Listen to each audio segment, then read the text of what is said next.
¿Cuántos han pensado o han creído alguna vez que no tienen propósito, que no son nada en esta tierra, que simplemente o soy un error o no sé qué pasa en mi vida? ¿Cuántos han pensado eso alguna vez?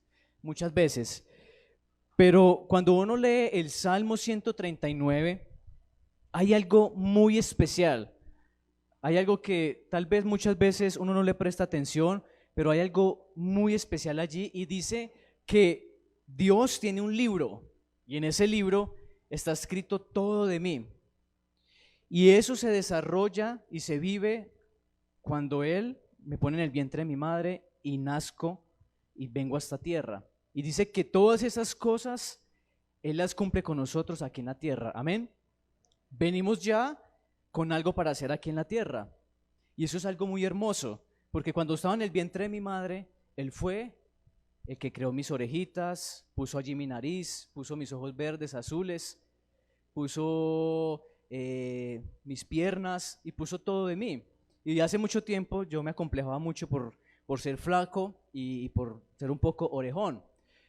Y era un complejo y una cosa y un daño, pero cuando yo empecé a buscar de Dios, me di cuenta que Él me creó así en el vientre de mi madre.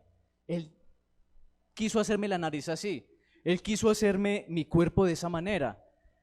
¿Y quién dice que no? Lo que pasa es que cuando nosotros estamos bajo ciertos estándares del mundo, el mundo pone estándares de belleza. Ponen el tipo perfecto, la mujer perfecta y tiene que ser así, así, así, para poder encajar. Y eso trae daño emocional. Pero cuando uno va a la palabra de Dios, el Señor me creó a mí perfecto. Todas las partes de mi cuerpo son perfectas para Él. Él me creó un ser perfecto. ¿Qué sucedió? Pues cuando en la caída de Adán y Eva, pues entró el pecado, pero nuestro cuerpo biológicamente es perfecto. Cuando nace un bebé, ustedes saben que el bebé ya viene programado para hacer un giro y poder salir, porque él no puede salir normal. Él tiene que, cuando la mujer está pujando para que nazca el bebé, él da un giro para poder salir. ¿Quién pone esa programación? ¿Cómo explica uno que todas las huellas dactilares sean diferentes? ¿Cómo explica uno que los ojos sean diferentes? Por eso las usan para hacer casi todo. ¿Quién explica eso? ¿Cómo explica uno que el ADN, los códigos del ADN, la perfección del ADN? Y cuando yo estaba estudiando, haciendo el técnico de electricidad en Confenalco, había una materia que tenía que ver con psicología. Y la psicóloga nos decía a nosotros que biológicamente una persona que fue hace muchos años, muchas décadas, psicópata, puede en los genes de esa generación otra persona ser psicópata. O sea, en los genes viene esa herencia que habla también la palabra de Dios. ¿Cómo explica uno todas esas cosas que se cumplan en uno lo que la palabra de Dios dice? Entonces, tenemos un Dios perfecto, tenemos un Dios que nos creó a su imagen y a su semejanza para cumplir algo aquí en la tierra. Yo no me imagino que Dios me creó allá, los voy a hacer como para que estén allá y miren a ver qué van a hacer. No, Dios tuvo que haberme creado a mí con un propósito. Es más, la palabra lo habla, me creó con un propósito. Y cuando Jesús estaba en la tierra, Él dijo, yo me voy, pero yo les voy a dejar a alguien, al Espíritu Santo. El Espíritu Santo los va a acompañar, los va a guiar, les va a hacer todo, les va a decir todo cómo hacer en esta tierra. Y la pregunta es en esta mañana, con todo lo que Dios me dio y entendiendo quién soy yo para Él, que Él me llama a su Hijo, que me hizo una creación perfecta para esta tierra, la pregunta es, ¿qué estoy haciendo con el Espíritu Santo? ¿Qué estoy haciendo con lo que Él me entregó? Porque en estos tiempos, en muchos lugares del mundo, estamos viendo cómo la palabra de Dios se está cumpliendo. Como por ejemplo, en este momento, no sé si ustedes ven noticias, Francia en este momento está viviendo una situación crítica en el país. Está viviendo una guerra civil horrible. Nunca se había visto allí, porque llegaron unos inmigrantes y empezaron a destruir. ¿Y qué hizo la gente? Pues se armó y empezó a combatirlos y a ir en contra de estas personas. Y se volvió una guerra civil en este país. Y dice la Biblia que se levantará guerra contra guerra, se levantarán el uno contra el otro. Estamos viviendo muchas cosas. Y en este tiempo la iglesia tiene que entender lo que estamos viviendo, cómo todo lo quieren normalizar, cómo toda la apostasía está creciendo, cómo muchos aún tienen luchas y lo que vamos a ver en esta mañana, algo de lo que a mí no me deja ver el propósito de Dios y continuar es mi carne. Mi carne me impide muchas cosas. Y como la Biblia dice que la carne y el espíritu son opuestos, ellos no se quieren entre sí. Eso es como mezclar agua y aceite, no se van a juntar. La carne es opuesta a lo que el espíritu quiere. Y por eso dice la Biblia, la carne nunca quiere, pero el espíritu siempre está dispuesto. ¿Dispuesto a qué? A todo lo que Dios quiera.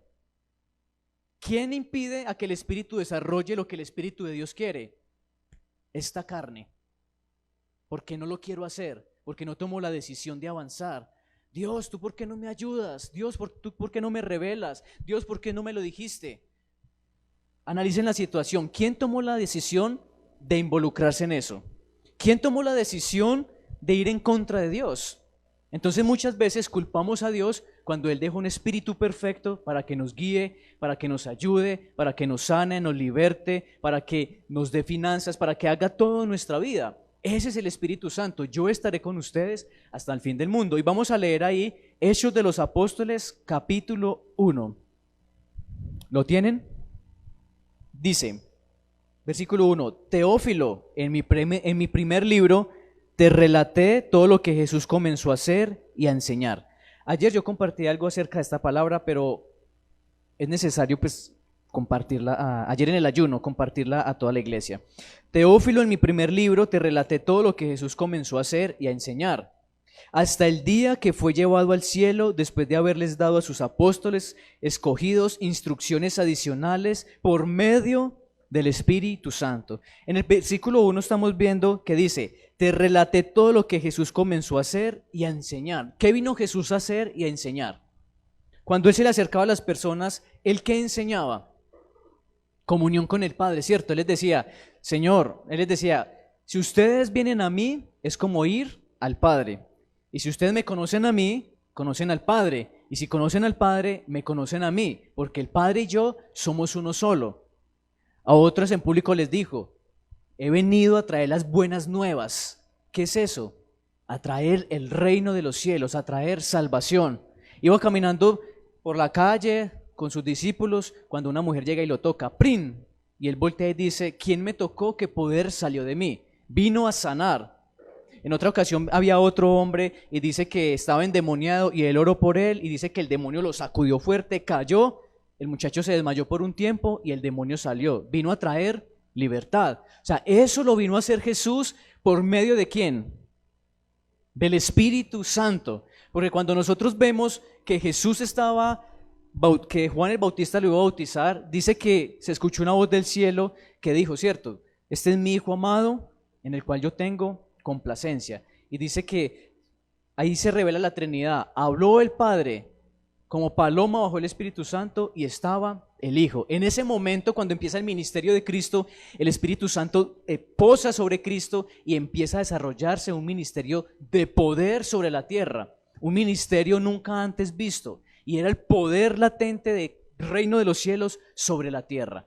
Y eso es algo impresionante, y por eso Teófilo le dice a Teófilo, Teófilo, en mi primer libro te relaté. Y si no estoy mal, Lucas fue el que escribió Hechos de los Apóstoles y está hablando de su evangelio. Teófilo, en mi primer libro te relaté. Dice, hasta el día que fue llevado al cielo, después de haberles dado a sus apóstoles escogidos instrucciones adicionales por medio del Espíritu Santo. Durante los 40 días después que sufrió y murió, Cristo se apareció varias veces a los apóstoles y les demostró con muchas pruebas convincentes que Él realmente estaba vivo y les habló del reino de Dios. O sea que Cristo, después de sus 3 años, duró otros 40 días en la tierra mostrándole a sus discípulos y enseñándoles. Una vez, mientras comía con ellos, les ordenó, no se vayan de Jerusalén hasta que el Padre les envíe el regalo que les prometió, tal como les dije antes. Juan bautizaba con agua, pero en unos cuantos días ustedes serán bautizados con el Espíritu Santo. Así que mientras los apóstoles estaban con Jesús, le preguntaron con insistencia, Señor, ¿ha llegado ya el tiempo de que liberes a Israel y restaure nuestro reino? Él les contestó, solo el Padre tiene la autoridad para fijar estas fechas y tiempos, y a ustedes no les corresponde saberlo. Pero recibirán poder cuando el Espíritu Santo descienda sobre ustedes y serán mis testigos y le hablarán a la gente acerca de mí en todas partes, en Jerusalén, por toda Judea, en Samaria y hasta los lugares más lejanos de la tierra. Aquí paremos un momento, ahí vemos una lucha en los apóstoles, una lucha entre la carne y entre el espíritu. ¿Por qué? Porque cuando uno lee 6 dice, así que mientras los apóstoles estaban con Jesús, le preguntaron con insistencia, o sea, con insistencia es, Señor, ha llegado ya el tiempo de que liberes a Israel y restaures nuestro reino. ¿Qué estaba viviendo en ese tiempo el pueblo de Israel? Esclavitud. ¿Estaban bajo el yugo de quién? Del imperio ¿qué? Romano. Vemos las películas, se han visto y históricamente, y la Biblia lo habla, Roma tenía su yugo sobre el pueblo de Israel. Y ellos le estaban diciendo, Jesús, o sea que ya llegó, usted ya resucitó, ya llegó el tiempo donde usted va a acabar con los romanos y nos va a liberar. En otras palabras está diciendo, Señor, manda fuego y quema a todos estos romanos, nos vas a liberar, nos vas a dar un rey. O sea, ellos estaban esperando, o tú eres el rey que nos vas a libertar. Y ellos estaban hablando ¿en qué? En lo natural. Y dice antes que el Señor les estaba mostrando ¿qué? El reino de Dios. Dice, duró 40 años con ellos, enseñándoles y mostrándoles el reino de Dios. Pero ellos seguían aferrados ¿a cuál reino? Al reino natural. Porque de un momento a otro le dijeron con insistencia, Señor, o sea que nos viniste a liberar, o sea que vas a acabar la guerra, nos vas a liberar de acá. Y el Señor le dijo, hermanitos, a ustedes no les corresponde eso. Solo Dios tiene la autoridad y las fechas para que corresponden para este tiempo. Y vuelve y los centra, pero recibirán poder cuando el Espíritu Santo descienda sobre ustedes y serán mis testigos. Y esa es la lucha que nosotros tenemos como cristianos. La lucha en si yo le creo al Señor las cosas del reino de Dios o si yo sigo aferrado a las cosas naturales. En este tiempo en que estamos de fiestas, muchos siguen con la lucha en la carne. O voy y me tomo una cerveza y comparto con mis amigos, o hoy me acuesto para mañana ir a la iglesia y recibir la palabra de Dios. Es la misma lucha que ellos estaban viviendo. O le creo al Señor que va a hacer conmigo algo en la tierra, o espero, porque es que esta gente nos tiene cansados, tanta imposición de sus leyes, no podemos hacer nada porque nos controlan. Entonces, Jesús, ¿qué vas a hacer? Y muchas veces nosotros nos ponemos en ese papel. Después en el versículo 9 dice, después de decir esto, Jesús fue levantado en una nube mientras ellos observaban hasta que ya no pudieron verlo. Mientras ellos se esforzaban por verlo ascender al cielo, 2 hombres vestidos con túnicas blancas de repente se pusieron en medio de ellos. Hombres de Galilea, les dijeron, ¿por qué están aquí parados mirando al cielo? Jesús fue tomado entre ustedes y llevado al cielo, pero un día volverá del cielo de la misma manera en que lo vieron irse. Los discípulos todavía no podían creer que Jesús se iba a ir. Ellos creían que Jesús iba a estar resolviéndole los problemas todo el tiempo en la tierra, que Jesús iba a ser eterno en la tierra, que les iba a resolver sus dilemas.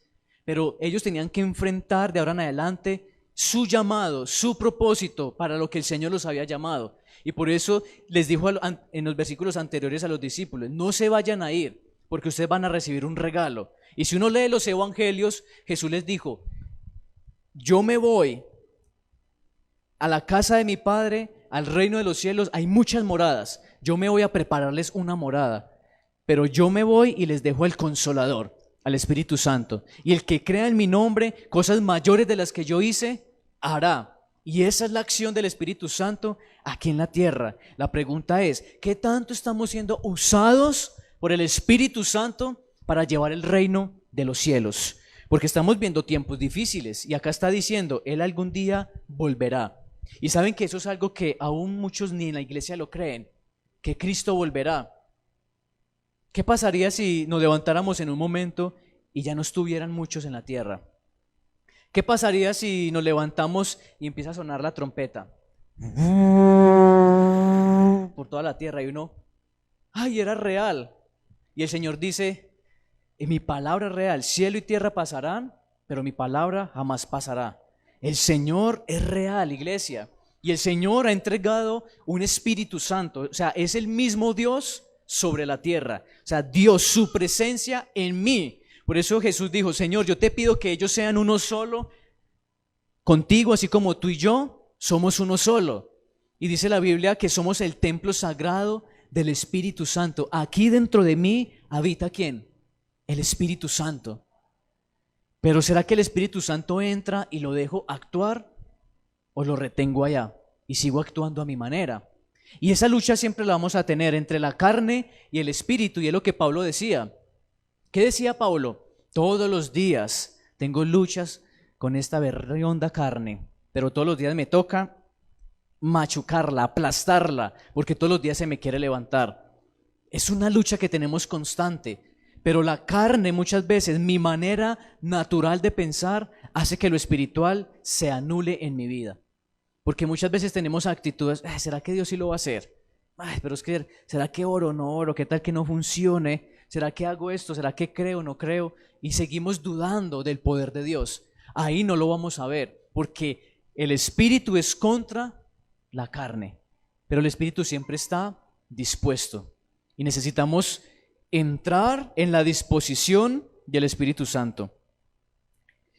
Necesitamos entender que hemos sido llamados, dice la Biblia, para toda buena obra. Y el Señor está esperando obreros aprobados que quieran hacer su voluntad aquí en la tierra. Porque lo que estamos en este momento viviendo, necesitamos como iglesia levantarnos para ir en contra de todas las obras de las tinieblas. Porque ahorita vivimos una batalla. Y dice la Biblia, se han leído en Filipenses o en Timoteo cuando habla de la carrera de la fe, cuando habla de la batalla. Estamos en una batalla. El día que usted decidió decir, Cristo, yo te voy a seguir, usted entró en una batalla. Usted entró a pertenecer a otro bando. Usted estaba en el bando de las tinieblas, ahora pertenece al bando del reino de los cielos. Cuando usted sale de aquí y se pasa aquí, se levantan el enemigo para no dejarlo vivir a usted el poder de Dios y vivir en plenitud con Dios. Por eso dice la Biblia que Cristo nos sacó del reino de las tinieblas y nos trasladó al reino de Él, donde tenemos redención y perdón de pecados. Pero eso no es así. ¿Cómo así? Eso requiere una guerra espiritual. Y usted y yo somos, dice la Biblia, armas de guerra. Somos martillo en las manos de Dios. Y tenemos el mejor acompañante para hacer la guerra, que es el Espíritu Santo. Necesitamos entender en esta mañana que afuera hay una locura. Ustedes ven, si ustedes ven noticias, si ustedes ven todo lo que está sucediendo, todo lo que está pasando en el mundo, ¿quiénes son los que tienen que mantener con la luz encendida? Los cristianos. Dice, estábamos cantando ahorita una canción, Señor, tú has encendido un fuego en mí que jamás voy a apagar. ¿A cuántos ya se les apagó la llama del Espíritu Santo aquí? Ya no sienten pasión por orar, ya no sienten pasión por hablarle a otra persona de Dios, ya no sienten compasión por la otra persona. Y la palabra compasión significa ponerme en el lugar de la otra persona. Por eso cuando uno tiene lástima o pesar, uy, qué pesar, ¿cierto? Pero ya, qué pesar, y ya uno después se le olvida. Pero la compasión es algo que me mueve a mí, me hace vibrar algo por dentro y que yo vaya a ayudar, que yo haga algo para el Señor. Entonces tenemos que dejar ya los deseos de la carne, ese raciocinio en mi mente que me lleva a siempre cuestionar lo que Dios quiere hacer en mi vida, a siempre cuestionar lo que habla la palabra de Dios. ¿Acaso no es la palabra de Dios la absoluta verdad? Para no creerla, para no practicarla, para no llevarla por obra. Y dice la Biblia que nosotros debemos tener una fe con obras, porque una fe sin obras es que muerta. Y no es que yo regale cosas y haga obras para ser salvo.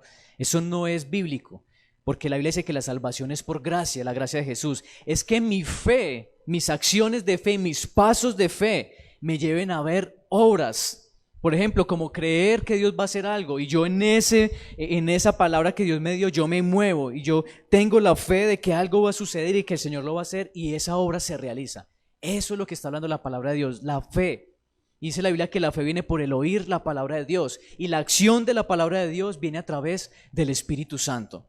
Así que nosotros somos un cuerpo que tiene vitalidad, es un cuerpo vivo, somos el cuerpo de Cristo, no somos un cuerpo muerto.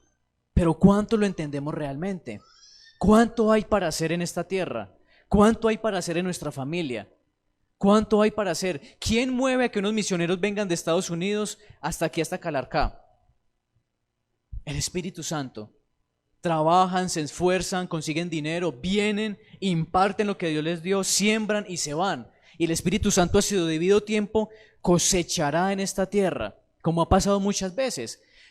La primera vez que fuimos a Venezuela, a Maturín, La iglesia es un templo grande que queda, La Esperanza se llama, y el otro es La Hormiga. Son como dos localidades, dos veredas, son zonas rurales. Cuando nosotros fuimos allí, nosotros hicimos un trabajo evangelístico, salimos por las calles, empezamos a predicarle a los jóvenes, empezamos a invitar a las personas. Esta tarde hicimos holladas de sancocho, hicimos juegos, hicimos de todo y los invitamos a la iglesia, normal. Cuando nos vinimos para Colombia, el pastor Federico llamó al pastor Juan Pablo y le dijo: pastor, nunca había sucedido aquí, no cabe la gente en la iglesia.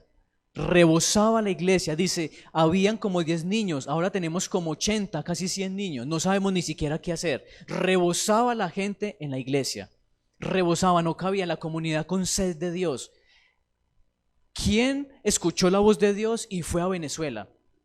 Nosotros oramos: Señor, ¿a dónde quieres que vayamos?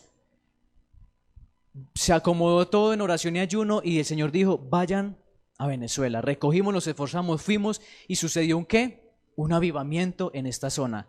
Esas es las obras que habla la palabra de Dios. Mi fe sin obras es una fe muerta. Por eso cuando los que han ido a las misiones saben el poder que se vive allí. Cuando nosotros estábamos allí, repetían como 3 veces. Eso eran las colas de gente recibiendo sancocho. Y ellos no llegaban con una así como uno sirve en la casa un platico así, que le sirven por la mitad a uno. No, así no era. Eran unas poncheras así, que parecían esas donde le hacen el pedicure a las mujeres. Unas cosas así. En serio, no sé si habrán fotos, pero pregunten a los misioneros. Nosotros dijimos: lleven un plato, allá se dice cucharilla, porque a cuchara, eso es lo malo que era otras partes. Allá cuchara es la parte íntima de la mujer. Entonces, traiga la cucharilla y traiga, ¿cómo se dice plato allá? ¿Amor? Bueno, traigan su vasija. Cuando van llegando con les faltó llegar con baldes y todo. Cuando van llegando con eso, y en otro era saque sancocho y meta ahí, y saque sancocho, y esa olla no se acababa, y no se acababa, y todos éramos aterrados. Se multiplicó el sancocho, y después sobró otra olla, y pues misioneros, cómanse en todo eso porque no podemos votar. Y esa es la obra del Espíritu Santo. Cuando nosotros fuimos al Amazonas, había una señora que tenía las manos así durante casi toda su vida. No las podía abrir, estaba enferma de sus manos. Íbamos caminando, eso se llama Santa Rosa, creo que se llama, y es en Perú. Íbamos caminando y predicándole a los indígenas, a toda la comunidad. Cuando se acerca esta señora donde mi esposa, y mi esposa le dijo: venga, oremos. Y mi esposa empezó a orar por ella, y eso se empezó a calentar, y a esa señora le empezaron a temblar las manos, empezó a llorar, mi esposa lloró, ella lloró, bueno, lloraron. Cuando ya las invitamos por allá, en la tarde hacíamos una brigada de odontología, de medicina y de regalar ropa. Cuando va llegando esa señora saltando de la felicidad, moviendo sus manos, las pudo abrir. Eso fue lo que empezamos a vivir. Estábamos allá predicando y todos los días hacíamos culto por la noche. Y el pastor Juan Pablo era predicando y comiendo de una vez grillos, cucarachas voladoras, porque eso era así, el pastor era y siga predicando. Eso es muy bacano. Y estábamos ahí cuando empezó a caer un agua. Llegó el chamán con su esposa, sus hijos llegaron, se sentaron ahí y empezó a caer un aguacero. El Señor preparó solamente el servicio de esa noche para el chamán. Y empezó el pastor a orar, y el chamán se convirtió a Cristo con toda su familia. Y esas son las obras del Espíritu Santo que habla la palabra de Dios, que como iglesia tenemos que desarrollar. Entonces hay que preguntarle al Señor, cada uno de ustedes: Señor, ¿a qué me has llamado? Yo sé que obviamente hay que trabajar, es necesario. Si usted tiene empresa, quiere emprender, hágalo, porque usted tiene la gracia de Dios y el Señor lo va a respaldar. O sea, todo lo podemos hacer en esta tierra, pero que cada una de las cosas que nosotros hagamos sea para establecer el reino de los cielos. Señor, ¿para qué quieres esta empresa? Sí, para ganar plata, pero ¿a quién voy a bendecir, Señor? ¿Cómo quieres que yo actúe en esta empresa? ¿Cuánto les voy a predicar? Con mis finanzas, ¿a cuántos voy a ayudar? Eso es lo que Dios quiere. Dios no quiere obviamente personas religiosas, que todo sea creyendo que el Espíritu de Dios siempre solamente está en la iglesia. Los domingos y los miércoles en la iglesia y ya.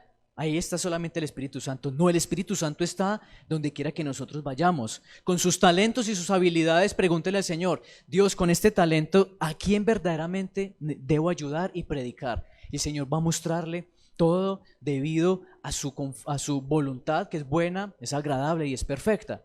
Pero cuando nosotros vamos a las misiones, como les contaba, vemos el poder de Dios. Y eso es lo que oramos para Calarcá. Cuando nosotros hemos salido a evangelizar, hemos visto cómo los jóvenes lloran, tienen necesidad. Una vez nos paramos allá con un cartel y damos abrazos. Y eso fue sino poner ese cartel y eso se acercaba a la gente a llorar y a ser abrazada. Hay necesidad. ¿Y quiénes son los luminares de esta tierra? Nosotros. ¿Quién es la sal de este mundo? Nosotros.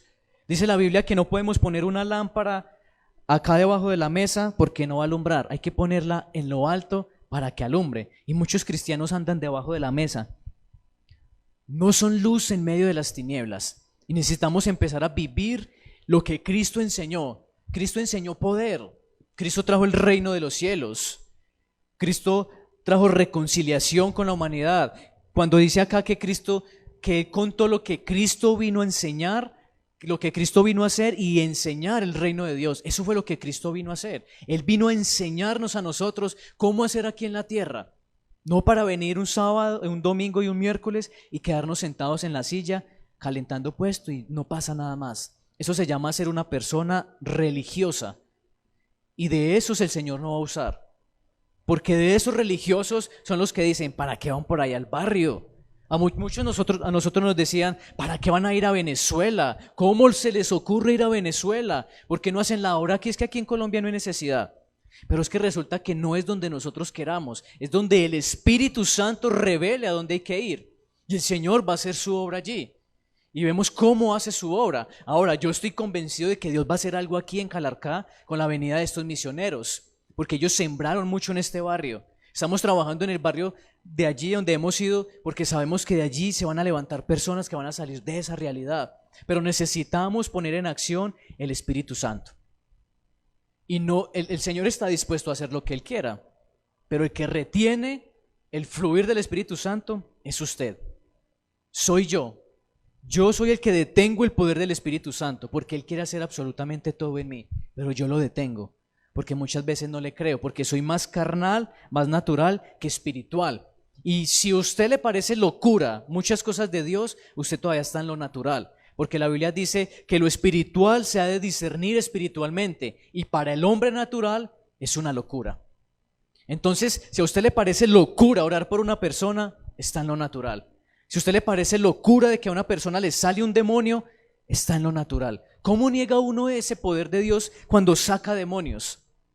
Voy a contar una historia. Cuando yo tenía el negocio aquí, apenas se ríe el valiente de Dios. Estábamos aquí y vino una muchacha en consejería con mi esposa y yo le dije, no, pues hágase aquí atrás, yo atiendo el negocio. Cuando esa muchacha se levantó y me llama a mi esposa, amor, ve amor. Esa muchacha apenas me vio, empezó y se cayó al suelo y empezó a aruñarse. Y empezó a hacer unos gestos todos raros, se arrancaba el pelo, se aruñó horrible todo el cuerpo. Y entonces yo le dije a Cristian Céspedes, cierre la puerta. Y eso cogió y cerró la puerta, dejó hasta la coca de las empanadas y arrancó aquí para allá. Y se fue. Yo pensé que iba a venir a apoyar a orar. Y no, eso arrancó aquí para allá y cerró la reja. Y empezamos a orar. Y ese demonio se calmó. Ahora, la muchacha no le salió totalmente el demonio porque ella no quiso. Porque eso es mi decisión también. Pero el poder de la oración hizo que no se golpeara más esta mujer. Hizo que se calmara, volviera otra vez en sí y se pudiera ir tranquilita. Ese es el poder que Dios nos ha dado, el poder de orar por un endemoniado. Los que han ido a los encuentros saben cómo es. El poder, cuando uno pone la mano sobre una persona y en el nombre de Jesús no tiene... y sale. ¿Quién hace eso a través de uno? El Espíritu Santo. Cuando estábamos en Venezuela, el pastor Juan Pablo me tiró al agua así, predíquele usted a esos jóvenes, y era un poco de jóvenes, y yo, y Dios mío, yo no sé cómo dije, empecé a hablar, y después hicimos la invitación. ¿Quiénes quieren pasar a recibir a Jesús? Todos los jóvenes pasaron, eran como 60 ese día, y todas las noches iban a donde nosotros estábamos, que a hacer fogata, que a compartir, y después vimos las fotos de los muchachos bautizándose, en la alabanza, sirviendo. ¿Quién hace eso? El Espíritu Santo. Ahora, ese poder lo tenemos usted y yo para ponerlo en acción. Tenemos que poner en acción el Espíritu Santo, porque si no lo ponemos en acción, va a ser un evangelio aburrido. Y no podemos vivir evangelio aburrido. Necesitamos ser la sal de esta tierra. Necesitamos ser los que trastornan al mundo. Que donde usted llegue, vea, voy a decirles algo de lo que hemos orado siempre. Ustedes saben, sin juzgar ni nada, que al frente había un lugar maluquito, ¿sí o no? Donde se ve todo eso que tiene que ver con brujerías y cosas, y nosotros éramos orando, Señor, al tiempo se pasaron, ahora están en la esquina, ahora estamos orando que ya y vayan pasando por otro lado y se vayan. Señor, dales otro trabajo que no sea ese, pero obviamente no que se arruinen, pero oramos que en esta cuadra sean negocios de bendición.